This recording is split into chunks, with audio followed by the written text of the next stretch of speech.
अब ऑलमोस्ट हर गाड़ी में एक सनरूफ आने लगी है, which is a good thing for Indian car buyers.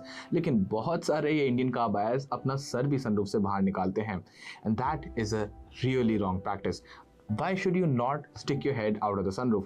Well, साफ भाषा में यहाँ पे आपको मैं अगर समझाऊं तो अगर आप अपना सर सनरूफ से बाहर निकालते हैं तो सामने वाली गाड़ी से अगर कोई पत्थर उछल के आता है वो आपको सर में लग सकता है। अगर आप ही की गाड़ी में स्ट्रांगली ब्रेक्स लगाए जाए तो आपका सर रूफ के फ्रेम पे भी लग सकता है।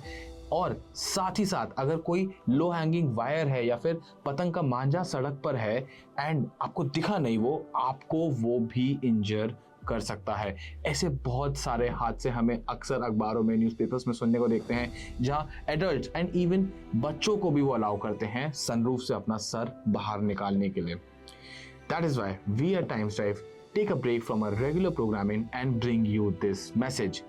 If you buy your next car and it has a sunroof, that's a nice thing, but please don't stick your head out of the sunroof.